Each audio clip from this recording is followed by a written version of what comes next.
Hello everyone. आप सभी का हमारे चैनल पे स्वागत है बच्चों। आज के इस वीडियो में चैप्टर जो हमारा है विधि विश्लेषण कक्षा 11 की जो भौतिक विज्ञान है, ठीक है। इसमें जो कुछ इम्पोर्टेंट मैंने न्यूमेरिकल दिए हैं, 8 नौ न्यूमेरिकल हैं जो कि मोस्ट इम्पॉर्टेंट है और यही न्यूमेरिकल बार बार आते हैं। अगर आप वीडियो को देखेंगे ना तो मज़ा ही आ जाएगा। जो टॉपिक है ना बेटा, एक पद्धति की मात्रा को दूसरी पद्धति की मात्रा में बदलना या फिर किसी भौतिक समीकरण के विभिन्न सूत्रों का संतुलन परीक्षण करना, इस दोनों टॉपिक पर एक एक क्वेश्चन तो आपको देखने को मिलेगा ही, चाहे वो अर्धवार्षिक परीक्षा हो या वार्षिक परीक्षा या कोई भी मासिक द्विमासिक परीक्षा हो, आता ही आता है गारंटी के साथ। बस आपको विमीय सूत्र अच्छे से पता होगा ना तो ये क्वेश्चन बहुत ही आसान है। विमीय सूत्र मैंने कैसे याद करना है सब सिखा रखा है, लिंक्स मिल जाएगी आपको डिस्क्रिप्शन में अगर आपने नहीं देखा है तो। पहले क्वेश्चन में आ जाते हैं। कह रहे हैं किसी भौतिक राशि ए का सूत्र ये है, ये जो ए है ये सूत्र है, तो ए की विमाएं क्या होंगी। अब देखो बेटा, अगर आपको इस ए की विमा निकालनी है तो आपको दाब की विमा पता होनी चाहिए, घनत्व की विमा पता होनी चाहिए। बिना विमा ज्ञात किए याद अगर नहीं है तो बता कुछ नहीं कर सकते। विमा कैसे निकालते हैं इस पर मैंने एक अलग से वीडियो बना रखी है, प्लीज़ अगर आपको नहीं पता तो लिंक डाल रखी है डिस्क्रिप्शन पे, उसको ज़रूर देखें, ठीक है। क्वेश्चन बहुत आसान है, अगर आपको बीमी सूत्र पता है, निकालना आता है या फिर याद है तो, ठीक है। हल में आ जाओ, देखो कैसे होगा। देखिए, सबसे पहले चीज़ हमारे पास, अगर हमें ए की विमा निकालनी है, ए की विमा, तो ए की विमा क्या होगा। यहाँ अंडर रूट है, अंडर रूट लगा देंगे अंदर। यहाँ पे देखो बेटा क्या है, घनत्व, घनत्व की जो विमा होती है ना वो होता है एम एल की घात -1 टी की घात -2, ठीक है। मुझे याद है तो मैं मान रख दे रहा हूँ। फिर सॉरी, दाब की विमा होती है आपकी इतनी, एम एल की घात -1 टी -2। घनत्व की विमा क्या होती है, एम एल की घात -3। कोई दिक्कत नहीं होगी यहाँ तक। इस एम से ये एम कट गया, ठीक है। एल की घात -3 है, ऊपर जाके क्या हो जाएगा, देखो ये माइनस ऊपर जाके क्या हो जाएगा प्लस, और यहाँ पर T-2, ठीक है। नीचे कुछ बचा ही नहीं, सो यहाँ से आ जाएगा 3 में से घटाओगे एल की घात 2 और यहाँ पर टी की घात -2 है, ठीक है। अंडर रूट का मतलब क्या होता है, जितने भी घात अंदर है उसका आधा कर दो, तो 2 का आधा कितना होता है, एक एक, तो ये LT-1, ठीक है। ये आ जाएगा क्योंकि विमीय सूत्र है तो इसको इस ब्रैकेट में लिखना होता है। तो ये आ जाएगा आपका ए की विमा।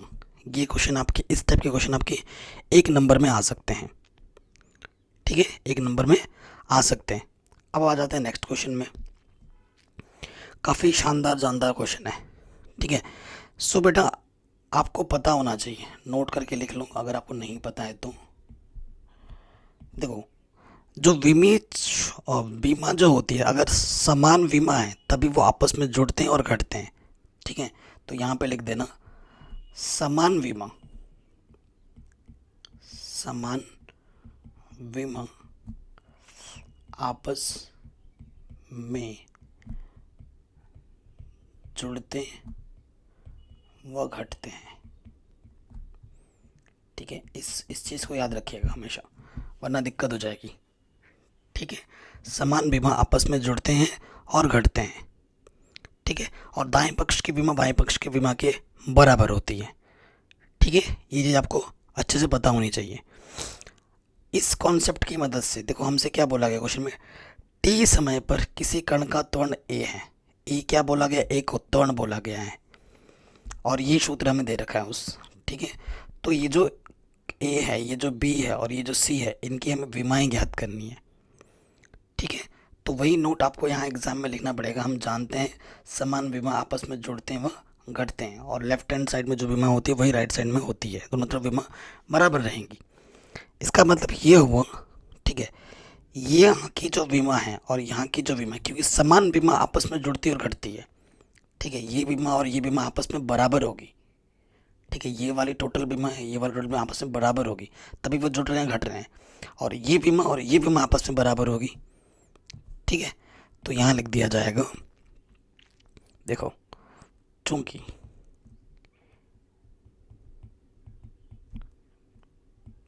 ठीक है ये दोनों चीज़ बराबर हैं, आपको ए निकालना है, ए की विमा, ठीक है, ये इधर है और ये टी गुणे में जाके क्या होगा, बट्टे की विमा, यहाँ लिख दो, कोई दिक्कत नहीं है। अब आप जानते हैं ए आपको क्या बोला गया, त्वरण बोला गया है। त्वरण की जो विमा होती है एल टी माइनस टू, और टी आपका बोला गया है समय, ठीक है, एल टी की घात माइनस दो, या टी की घात प्लस का वन है, ऊपर जाके फिर घट जाएगा, सो आंसर आ जाएगा एल टी माइनस थ्री। ये आ जाएगा आपका ए का विमा, ठीक है, ये आपको क्या मिल जाएगी, ए का विमा मिल जाएगा। अब आप खुद देखिए, मैंने अभी थोड़ी देर पहले क्या बोला था, मैं क्या बोला था, समान विमा आपस में जुड़ती हैं और घटती हैं, यही चीज़ बोली मैंने। अब उस चीज़ को आप ध्यान में रख के आगे का क्वेश्चन सॉल्व करते हैं। देखिए बच्चों, ये जो टी स्क्वायर है, ध्यान रखो, ये जो टी स्क्वायर है और ये जो सी है, मैंने क्या बोला, समान विमा आपस में जुड़ती हैं और घटती हैं, यानी कि जो टी स्क्वायर की विमा होगी और जो सी स्क्वायर की विमा होगी वो समान होगी। तो वही चीज़ यहाँ लिखेंगे हम, चूंकि सी की विमा, चूंकि सी की विमा किसके बराबर होगी, टी स्क्वायर की विमा। कारण वही है क्योंकि समान विमा आपस में जुड़ते हैं घटते हैं, है ना। तो टी क्या है, समय को हम टी से दर्शाते हैं, घात में दो है, यानी कि ये आ जाएगा टी स्क्वायर। दूसरा आंसर आपका निकल गया। अब आपका बी का बीमा बचा हुआ है, ठीक है, बी की बीमा आपकी क्या हुई है, बची हुई है। तो बी की बीमा कैसे निकलेगी, देखो बेटा, ये देखो, ये बी की बीमा है, ठीक है। सो यहाँ से देखिए, ए की बीमा जो होगी वो बी की बीमा बट्टे, यहाँ पर देखो ये दोनों बीमा सेम है ना। ये मत काम कर देना कि क्योंकि यहाँ जो बीमा होता है यहाँ पर भी वही बीमा होगा, क्योंकि समान बीमा आपस में जुड़ते हैं और घटते हैं, ठीक है ना, समान बीमा आपस में जुड़ते हैं और घटते हैं, ये चीज़ तो आपको पता ही है, ठीक है। सो उस हिसाब से हमें अपनी बात रखनी है। तो बट्टे में क्या हो जाएगा, टी स्क्वायर की बीमा, क्लियर। ए की बीमा हमारे पास क्या थी, अभी हम ए हमारा त्वरण दे रखा था क्वेश्चन में, तो L T minus two, T square बट्टे में इधर आके क्या हो जाएगा, ऊपर गुणे में, तो टी की बीमा क्या होती है, ये समय, ये टी, यहाँ आ जाएगा वी की बीमा, ठीक है।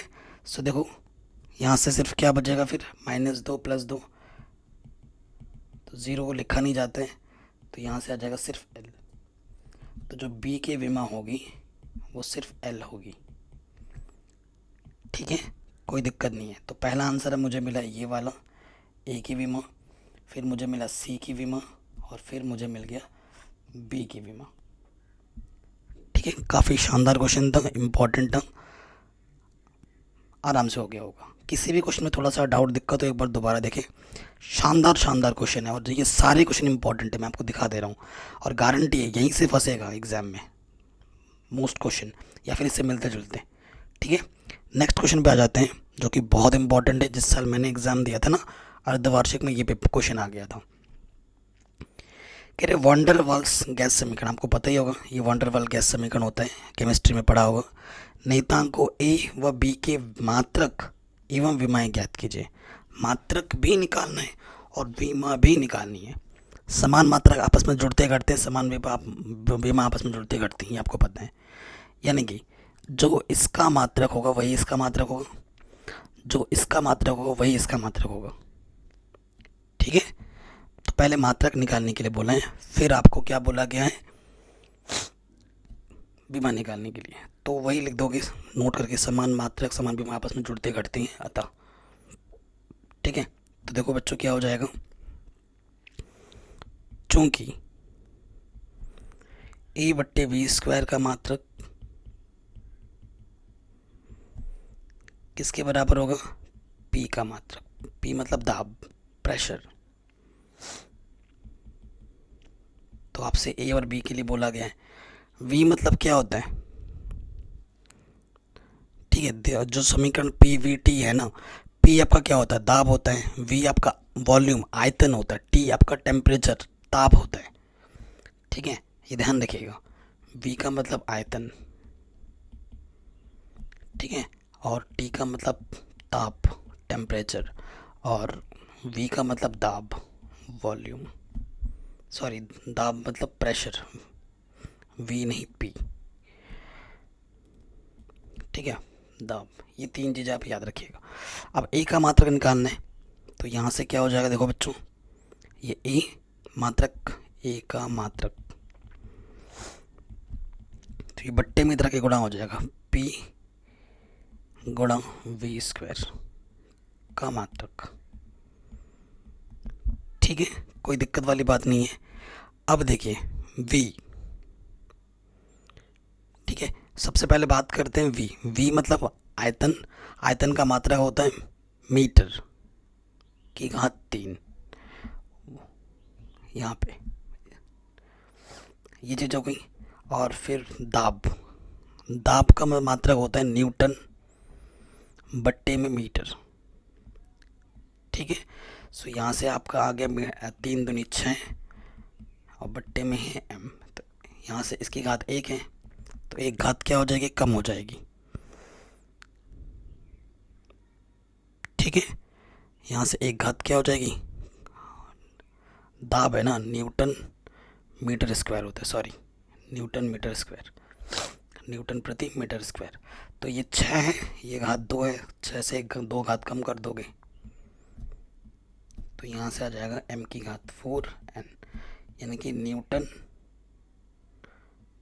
मीटर की पावर 4। ये आपका आंसर आ जाएगा मात्रक का, ये आपको मिल जाएगा ए का मात्रक। ठीक है, अभी आपको क्या निकालना है, बी का मात्रक। यहाँ से फिर से देखो बेटा, यहाँ लिखना पड़ेगा हमें, चूंकि v का मात्रक किसके बराबर होगा, b का मात्रक। ये तो बहुत आसान है, v का मतलब क्या है, आयतन, यानी कि मीटर की घात 3, तो ये b का मात्रक आ गया। बताइए, कोई दिक्कत, कोई परेशानी नहीं होगी। ठीक है, आराम से हो गया। सो पहला पार्ट ख़त्म, मात्रक तो धड़ाधड़ हमने निकाल दिया। अब हमें निकालनी है विमा। ठीक है, अब हमें क्या निकालनी है, विमा। ऐसे क्वेश्चन एग्जाम में आएंगे, तो देखो अब हम निकालेंगे विमा। उसके लिए क्या करेंगे, वही जो अभी हमने मात्रक के लिए है, वही विमा के लिए भी वही कॉन्सेप्ट होता है। ठीक है, चूंकि चूंकि ए बट्टी वी स्क्वायर की विमा किसके बराबर होगी, पी की विमा। ठीक है, हमें ए निकालना है, ये बट्टे में उधर के गुणे में चला जाएगा, तो यहाँ से वी स्क्वायर और इंटू पी। ठीक है, ये चीज़ बन जाएगी, विमा की बात हो रही है। वी का मतलब आयतन है ना, वी का मतलब आयतन, लंबाई हो, मीटर की घात क्यूब सूत्र में ना, तो यहाँ एल क्यूब होता है, ऊपर 2 है। ठीक है, फिर आपका आ जाएगा दाब। ठीक, फिर आपका क्या आ जाएगा, दाब, पी प्रेशर, दाब का विमा होता है एम, एल की घात -1 टी की घात -2। ठीक है, ये दाब की विमा होती है। सो यहाँ से आ गया एल की घात 3 दूनी 6। ठीक है, और यहाँ से एल की घात -1 घट जाएगी, एम टी -2, तो यहाँ से आ जाएगा एल की घात 5 एम की घात 1 टी की घात -2। यह आ जाएगी आपकी ए की विमा। ठीक है, पुनः चूंकि जो वी की विमा होगी वही बी की विमा होगी,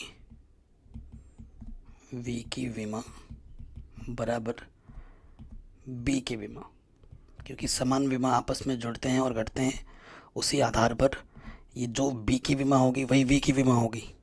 वी हमारा क्या है, आयतन है ना, वी हमारा आयतन होता है मीटर क्यूब सूत्र, उस हिसाब से एम के लिए दूरी के लिए क्या होता है, एल, तो यहाँ एल की घात 3 हो जाएगा, और ये हमें मिल जाएगा बी की विमा, जो हमसे बोला गया था निकालो, निकल गया आराम से, कोई दिक्कत नहीं। ठीक है, ये v की विमा आ गई, ये हमारी a की विमा है। काफ़ी शानदार क्वेश्चन है और इस क्वेश्चन को बार बार बोर्ड एग्ज़ाम बोल रहा हूँ, अर्धवार्षिक वार्षिक पेपर में पूछा जाता है। ठीक है, नेक्स्ट क्वेश्चन में आते हैं बेटा। बहुत शानदार जानदार क्वेश्चन है। क्वेश्चन क्या बोला है, पारे का घनत्व 13.6 ग्राम प्रति सेंटीमीटर क्यूब है।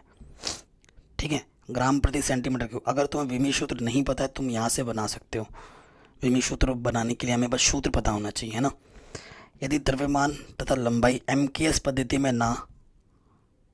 नापे, ठीक है, नापे होगा यहाँ पर, पद्धति में नापे, तब इस नई पद्धति में पारे का घनत्व कितना होगा। मतलब एक पद्धति से दूसरे पद्धति में चेंज हो रहा है। ठीक है, अब देखो बेटा, घनत्व की बात हो रही है ना यहाँ पर। तो देखो यहाँ घनत्व है, तो देखो चूंकि घनत्व का विमी सूत्र चाहिए होगा ना, उसके बिना बात नहीं बनेगी। अभी आपको लिख के भी दिखाया था मैंने पहले वाले क्वेश्चन में, ml की घात -3 होता है घनत्व का सूत्र, वरना तुम यहाँ से निकाल भी सकते हो। ग्राम है ना, तो m बट्टे सेंटीमीटर, लंबाई l की घात 3 m, ये चीज़ बन गई। सूत्र पता होता है तो विमी सूत्र निकल जाता है आराम से। ये सब मैंने सिखा रखा है एक स्पेशल वीडियो में। अब हमें क्या करना है बेटा, हमारे पास CGS पद्धति, ग्राम सेंटीमीटर है ना, इसे CGS पद्धति बोलते हैं। CGS पद्धति से हमें MKS पद्धति में ट्रांसफॉर्म करना है। ठीक है, हमें CGS पद्धति से MKS पद्धति में ट्रांसफॉर्म करना है। ठीक है, तो यहाँ लिख देंगे हम, सिंपल लिखाऊंगा, रटने वाला कोई सिस्टम नहीं हो मेरे पास बेटा, प्रश्नानुसार। ठीक है, प्रश्नानुसार हम प्रश्नानुसार पहले ये भी मान सकते हो,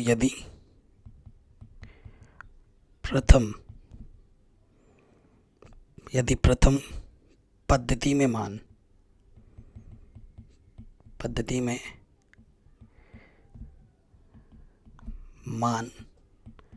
n1 और द्वितीय में n2 हो तो हमें वही n2 ही निकालना है। तो हम जानते हैं क्या होता है सूत्र, n1 पहले आ जाएगा, विमी सूत्र में देखना होता है पहले वाले पद्धति में, यहाँ लिखेंगे m1 l1 ये चीज़, और इधर आ जाएगा n2, ये द्वितीय पद्धति में m2 l2 की घात -3। ठीक है, और यही हमें n2 निकालना है। आप कहोगे सर हमारे पास n1 क्या है, तो ये जो मान दे रखा है 13.6, ये आपका है n1, ये क्या है आपका n1। ठीक है, और आपका ये जो CGS पद्धति में है, ये आपके m1 वाले सारे मान है, m1 l1, और ये आपके m2 MKS पद्धति में मीटर किलोग्राम सेकंड, और CGS में सेंटीग्राम, ये सेकंड वाला है। ठीक है, चलिए अब क्या होगा, देखो बच्चों, हमें n2 का मान निकालना है। तो यहाँ n1 रहा, देखो ये m1, ये m2 इधर गुणे में है, इधर के क्या हो जाएगा बट्टे में, ये l1 और ये l2 -3 है, टोटल की घात ले ली मैंने, और इधर क्या बचा n2। कोई दिक्कत नहीं होगी, यहाँ तक आ गया होगा सबको समझ में। सो देखो बेटा, एक ही पद्धति में चेंज करना है। ठीक है, मैं आपको और डिटेल में करके दिखाता हूँ। देखो यहाँ पर अभी n1 का मान कितना दे रखा है, 13.6। m1 ग्राम में है, तो यहाँ लिख देता हूँ मैं ग्राम, और m2 क्या दे रखा है, किलोग्राम में, यह है किलोग्राम। ये क्या है, सेंटीमीटर। ठीक है, सेंटीमीटर, और दूसरा क्या होता है, मीटर, मीटर, ये ना, ये सेंटीमीटर का सिंबल है, MKS मीटर किलोग्राम सेकंड होता है ना, ये मीटर का सिंबल है। आप सेंटीमीटर मीटर हिंदी में लिख सकते हो। ये -3 है, और यहाँ n2 बचा। ठीक है, तो हमेशा बड़े वाले को चेंज करो, छोटे वाले में पद्धति एक करनी है। मैंने बोला इस तरफ क्या है हमारे पास, 13.6 ग्राम। ठीक है, इधर क्या है अपन का ग्राम, तो ग्राम को ना अंग्रेजी में पता है कैसे लिखते हैं, GM, ग्राम। और किलोग्राम को ग्राम में 1 किलोग्राम में कितने ग्राम होते हैं? 1000। ये मैंने लिख दिया। ठीक है, वही काम करना है। यहाँ पर सेंटीमीटर है और मीटर में कितने सेंटीमीटर होते हैं? 100 सेंटीमीटर। और यहाँ पर हमारे क्या है बेटा? N2 और इधर -3। तो सेंटीमीटर से सेंटीमीटर कटा, ग्राम से ग्राम कटा, कोई दिक्कत कोई परेशानी नहीं होगी। यहाँ पे आ गया 13.6। देखो बट्टे में क्या है? 1000। ठीक है, और यहाँ चीज़ देखो, ये माइनस के घात में 3 है, तो ये बट्टे का 100 ऊपर ले लो, 1 को नीचे ले लो, और घात माइनस का जो है वो प्लस हो जाएगा। कैलकुलेशन करने का सिंपल तरीका। ठीक है, ये माइनस को अगर प्लस बनाना ना, तो जो नीचे है वो ऊपर आ जाता है, जो ऊपर है वो नीचे आ जाता है। ठीक, सिंपल। तो यहाँ पर क्या आ जाएगा आपका? 13.6 गुणा 1, 3 है पावर में, तो 2 6 0 हो जाएगा। और बट्टे में इधर कितना? 3 0, 1 2 3, 1 2 3। ठीक है, 1 2 3, 3 0 है, 1 2 3 दशमलव एक स्थान के बाद। ठीक है, सो ये आ जाएगा। इसको प्रॉपर वे में लिखो, इसके पीछे कितने ज़ीरो हैं? 2 ज़ीरो हैं, तो इसको मैं लिख सकता हूँ 13.6 10⁻3 N2। ठीक है, और ये जो मान आया है MKS पद्धति में आया है, यानी कि ये जो मान है वो किलोग्राम प्रति मीटर क्यूब होगा। ठीक है, ये देखो ग्राम को हमने क्या बदल दिया? किलोग्राम में, और सेंटीमीटर को हमने बदल दिया मीटर क्यूब में। MKS पद्धति में माना गया। ये हमारा आंसर आ गया। ठीक है, ये आराम से बन गया, शानदार क्वेश्चन है, और काफ़ी बहुत बड़ा चांस है कि ये जो क्वेश्चन मैं करा रहा हूँ आपके एग्ज़ाम में आ जाए, किसी भी बोर्ड में आप क्यों ना हो। बहुत इंपॉर्टेंट है, और किसी भी पार्ट में कोई डाउट दिक्कत तो एक बार वीडियो को दोबारा ज़रूर देखें। सिंपल सा क्वेश्चन है, 1 जूल को अर्क में परिवर्तित कीजिए। ठीक है, जूल, जूल किसका मात्रक होता है? कार्य का मात्रक होता है। अर्घ जो होता है CGS पद्धति में होती है। ठीक है, अर्घ जो होता है CGS पद्धति में होती है। ठीक है, और जूल जो होता है वो MKS पद्धति में होती है। तो MKS पद्धति से अब की बार आपको CGS पद्धति में मान ट्रांसफॉर्म करना है। और जूल से आइडिया लग रहा है कि भैया, जूल से आइडिया हमें लग गया कि ये कार्य का मात्रक होता है। फिर हम मुझे मतलब हमें कार्य का विमीय सूत्र चाहिए होगा। ऐसे सोचना पड़ता है बेटा, है ना? ऐसे आपको क्या सोचना पड़ेगा? सोचना पड़ेगा। ठीक है, यहाँ लिख दें, चूँकि कार्य का मात्रक जूल होता है। ठीक है, और जूल के किस पद्धति में होता है? MKS पद्धति में होता है। अर्घ जो होता है वो CGS पद्धति में होता है, यानी MKS से CGS में आपको जाना है। ठीक है, देखिए, तो कार्य का मात्रक है, तो कार्य का आपको क्या चाहिए होगा? कार्य का आपको विमीय सूत्र चाहिए होगा। इस ऐसे क्वेश्चन में विमीय सूत्र के बिना कुछ होता ही नहीं है। तो कार्य का जो विमीय सूत्र होता है वो होता है ML² T-2। ठीक है, ML² T-2 होता है। चूँकि N1 है आपका 1 जूल, आपको N2 निकालना है। ठीक है, N1 क्या हो जाएगा? M1 L1² T1-2 किसके बराबर होगा? N2 M2 L2² T2-2। ठीक है, हमें N2 का मान निकालना है। ठीक है, ये M2 गुणे में है, इधर आके बट्टे में आ जाएगा।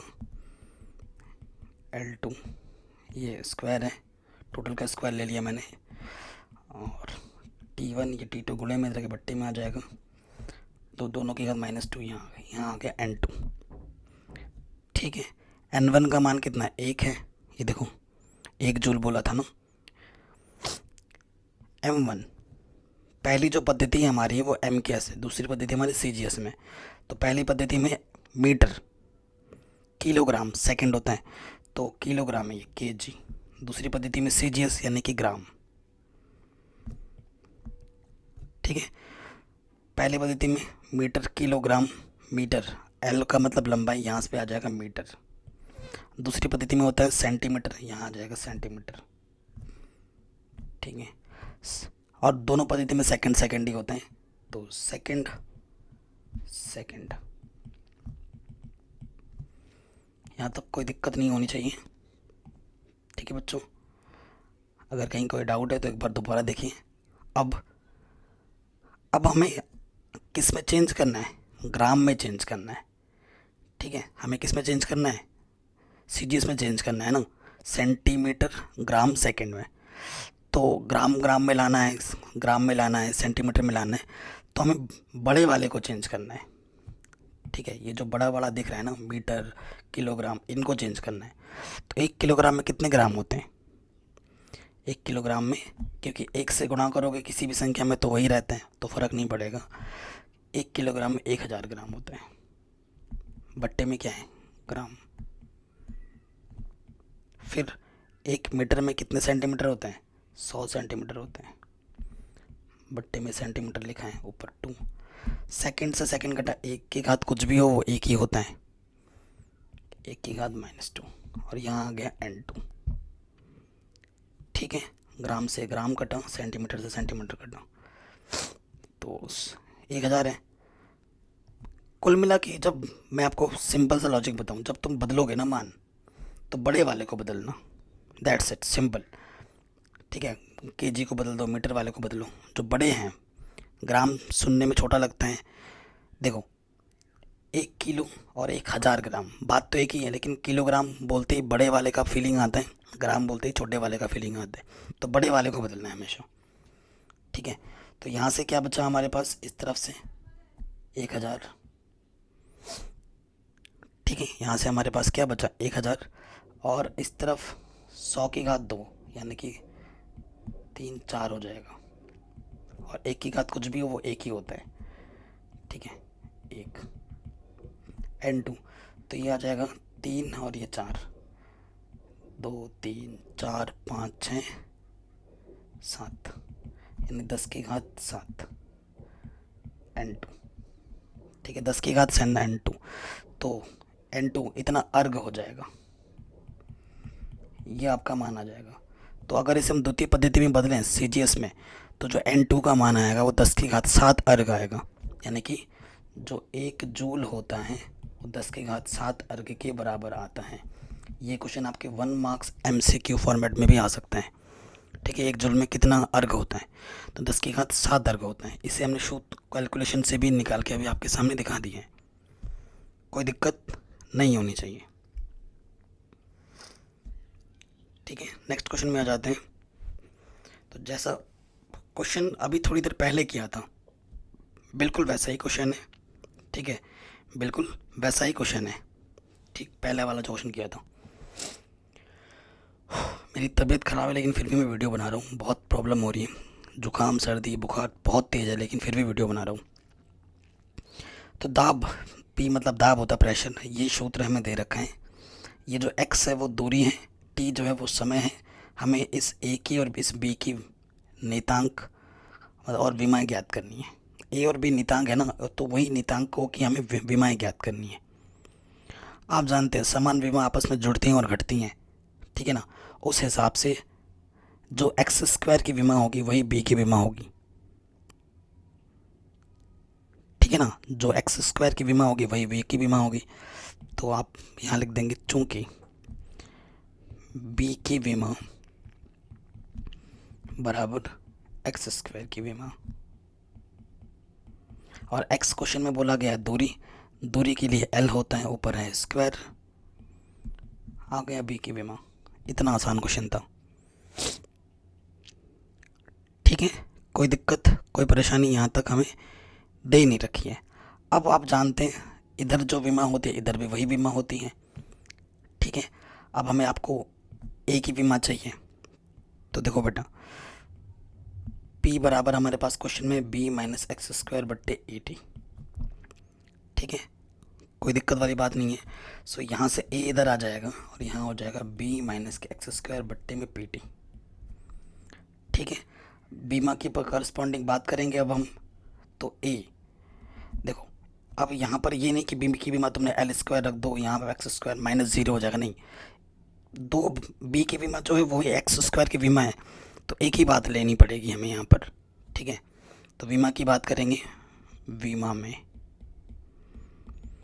तो यहाँ से आ जाएगा एक्स स्क्वायर की विमा या बी की विमा, एक ही बात है। बट्टे में आ जाएगा पी की विमा, ठीक है, पी की विमा गुणे टी की विमा, ठीक। सो देखिए एक्स स्क्वायर या एक्स दूरी बोल रखा है, यानी एल की घात 2, पी यानी कि दाब होता है, दाब की विमा जो होती है आपको पता ही होगा, इतने सारे क्वेश्चन अभी हमने कर लिए। एम एल की घात -1, टी की घात -2 होती है, और टी मतलब समय, समय की विमा टी होती है। अब एम की घात 1 है कुछ, तो प्लस का एक ऊपर जाके माइनस का 1 हो गया। एल की घात ये 2 है, ये माइनस का 1 इधर के प्लस का 1 हो गया, और यहाँ टी की घात -2, टी की घात +1, माइनस का ऊपर जाके प्लस हो जाएगा और प्लस का ऊपर जाके माइनस, तो कुल मिला के एम की घात -1, एल की घात 3 और टी की घात 1, ये विमा आ जाएगी ए की, ठीक। कोई दिक्कत नहीं होनी चाहिए, आराम से बन गया ये क्वेश्चन भी। अब आते हैं नेक्स्ट क्वेश्चन में, ठीक है। बहुत ही शानदार जानदार क्वेश्चन है, और इससे हमें सूत्र बनाने वाले क्वेश्चन जो आते हैं वो हम लेके आ रहा हूँ। ये क्वेश्चन भी बहुत ज़्यादा इंपॉर्टेंट और बहुत बार पूछा गया है। क्वेश्चन तो देखो बेटा बहुत सारे हैं, लेकिन ये जो क्वेश्चन है बहुत इंपॉर्टेंट है। अगर ये आप कर ले तो इससे मिलते जुलते भी आप आराम से कर लोगे, है कि नहीं।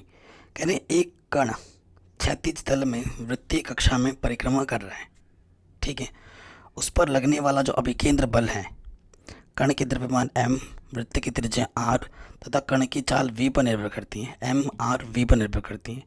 इस अभिकेंद्र बल का सूत्र विमीय विश्लेषण विधि से स्थापित कीजिए, ठीक है। ये चीज बोला है। तो प्रश्नानुसार अभिकेंद्र बल मतलब F फोर्स, F किस किस पर निर्भर कर रहा है, समानुपाती बोला है। F निर्भर कर रहा है m पर, ठीक है, समीकरण 1 बोल दूँ। F निर्भर कर रहा है r पर, F निर्भर कर रहा है v पर, और किसी पर निर्भर नहीं कर रहा है ना। अतः समीकरण 1, 2 व 3 से, ठीक है, F है हमारा अभिकेंद्र बल, तो यहाँ से F जो हो जाएगा समानुपाती हो जाएगा m r v, ठीक है। क्योंकि विमीय सूत्र में हमें सूत्र बनाना है ना, तो घात में हमें कुछ लेना पड़ता है। कुछ भी ले लो यहाँ से, ये मैंने ले लिया a, इसकी घात ले लिया b, इसकी घात ले लिया c, तो ये हो जाएगा a b c, ठीक है। कोई दिक्कत वाली बात नहीं है। F समानुपाती का चिन्ह हटेगा, बराबर लगा, कांस्टेंट जुड़ जाते हैं कि यहाँ आ जाएगा m की घात a, r की घात b, v की घात c। आपको a b c के मान निकालने किसी भी तरीके से, तब जाके आपको आपका सूत्र मिल पाएगा, ठीक है। ये हमें अभी निकालना है, ये सूत्र समीकरण 1 बना दिया। कोई दिक्कत यहाँ तक। जहाँ यहाँ जो एक k है ना, वो एक विमाहीन नियतांक है, कांस्टेंट का कोई नियतांक नहीं होता, ठीक है। कांस्टेंट का कभी भी कोई नियतांक नहीं होता, तो यहाँ लिख दो जहाँ k एक विमाहीन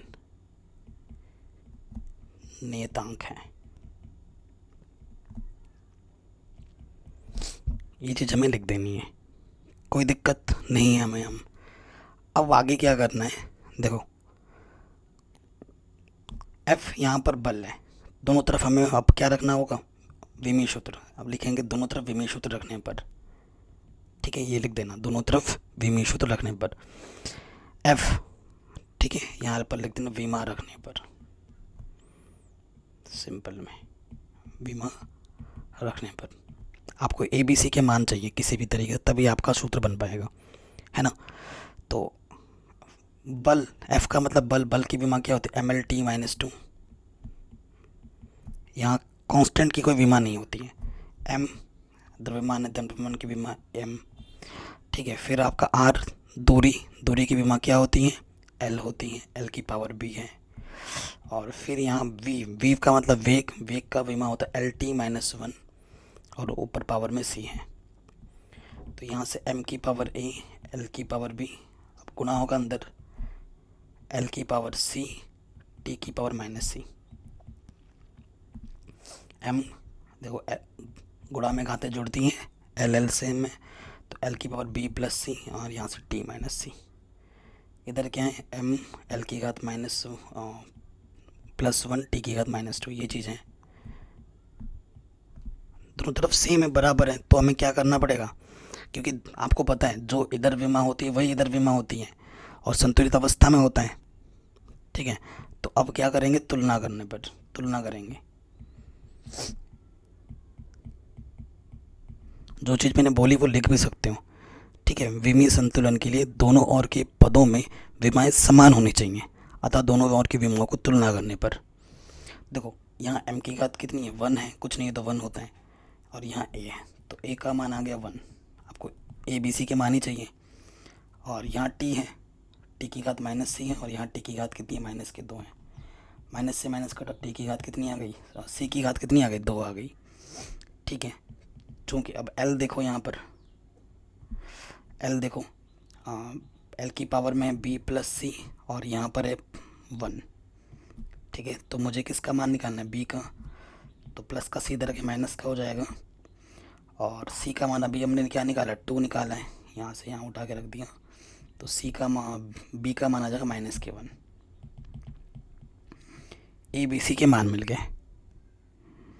अब a b c के मान समीकरण 1 में उठाकर रखने पर, ठीक है, हम क्या करेंगे, a b c के मान को समीकरण 1 में रख देंगे। ठीक है, तो वही चीज़ यहाँ पे लिखेंगे, a b c का मान रखने पर समीकरण 1 में।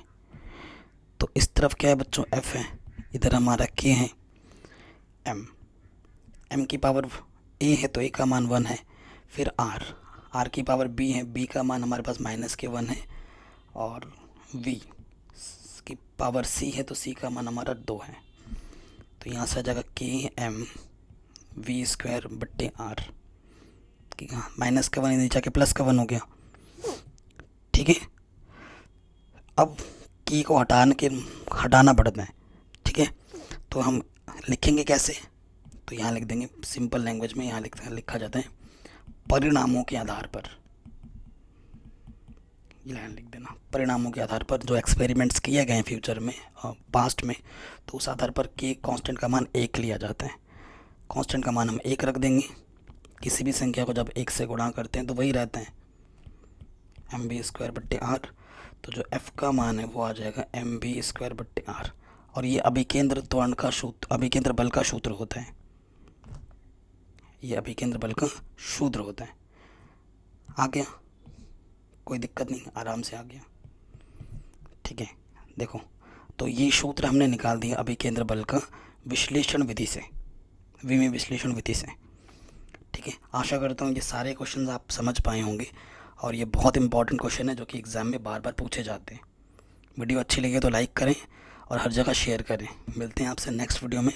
चैनल पर नए तो बेटा सब्सक्राइब